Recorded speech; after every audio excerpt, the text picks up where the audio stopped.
आज आम्ही घरीच केक केला होता आणि तो खूप स्पॉन्जी आणि मस्त टेस्टी झाला होता। क्रिसमस 2 दिवसांवर आला आहे, त्यामुळे सर्वच मुलांना केकची आठवण पडायला लागलेली आहे। हा केक अगदी आम्ही घरातल्या थोडक्यात साहित्यात केला होता।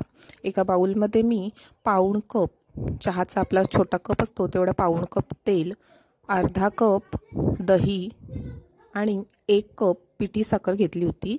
तुम्ही पण अगदी शेवटपर्यंत हा व्हिडिओ बघा। अगदी स्वस्त आणि मस्त कधीही कोणी करू शकेल असा हा मस्त स्वस्तात स्वस्त केक आहे आणि खरंच खूप छान टेस्टीही होतो, स्पॉन्जीही होतो, एकदम मस्त स्पॉन्जसारखा फुलतो आणि मुलांना देखील खूप आवडतो। कधीही अगदी बेसिक केक बनवून हा तुम्ही त्याच्यावरती क्रीमने केव्हाही सजवून छान केक तयार करू शकता। बीटर मशीनची सुद्धा अजिबात गरज नाही, साध्या रवीने पण आपण असं व्यवस्थित मिक्स करून घेऊ शकतो। तेल, दही आणि पिठी साखर एकमेकांमध्ये एकदम व्यवस्थित मिक्स होईल असं चांगलं आपल्याला हे व्यवस्थित मिश्रण फेटून घ्यायचं आहे। हे बघा एकदम छान असं क्रीम सारखं छान माझं हे मिश्रण तयार झालेलं आहे। आता यामध्ये मी इसेन्सचा सुद्धा नाही तर साध्या वेलची पावडरचा वापर करणार आहे आणि त्याच्यामुळे अगदी व्हॅनिला फ्लेवरसारखा फ्लेवर येतो केकला। साधारणतः अर्धा चमचा वेलची पावडर इथे टाकून मी पुन्हा एकदा व्यवस्थित मिक्स करून घेतलं आहे सर्व।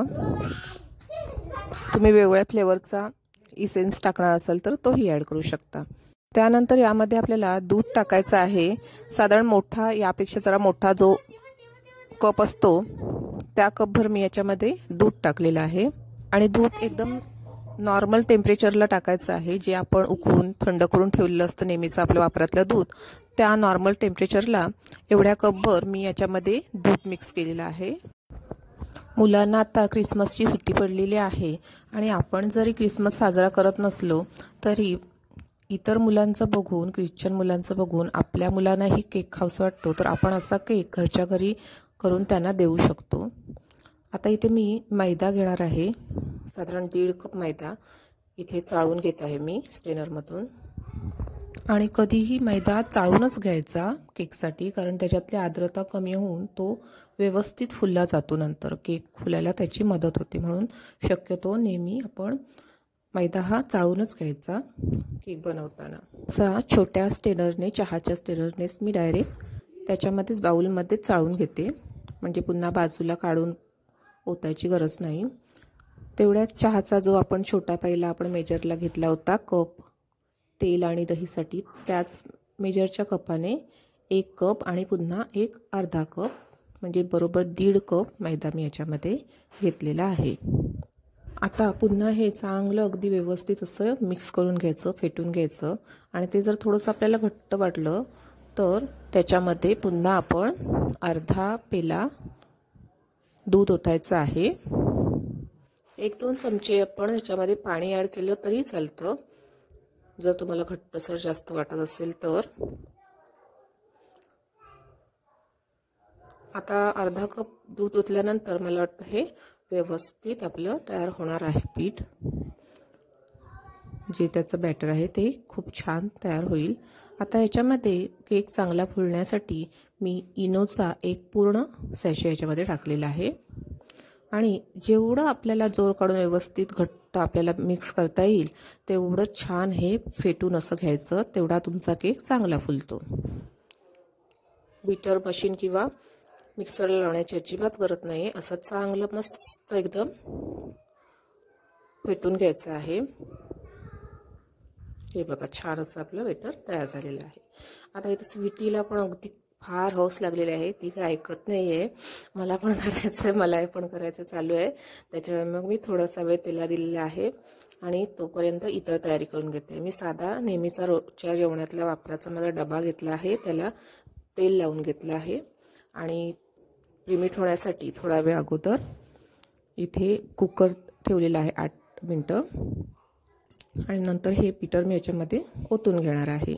साध्या डब्यामध्येच मी घेतलेला आहे, टिफिनचा आपला डबा असतो रेग्युलर स्टीलचा, त्या डब्यामध्ये हे मिश्रण मी ओतलेलं आहे। त्याला मी बटर पेपर यूज केलेला नाही, डायरेक्ट टाकला आहे। आणि यावरूनच तुमच्या लक्षात येईल की तुम्हीही अगदी बिंदास कधीही हा कोणताही अजिबात डाऊट न ठेवता केक अगदी आरामात करू शकता। अजिबात मी तुम्हाला सांगते केक चिकट होणं, करपणं, डसणं किंवा न फुलणं असा कोणताच प्रॉब्लेम येणार नाही। खूप छान असा मस्त तुमचा केक तयार होईल याच्यामधून। फक्त मी ज्या तुम्हाला टिप्स देते आहेत ते शेवटपर्यंत व्यवस्थित फॉलो करा।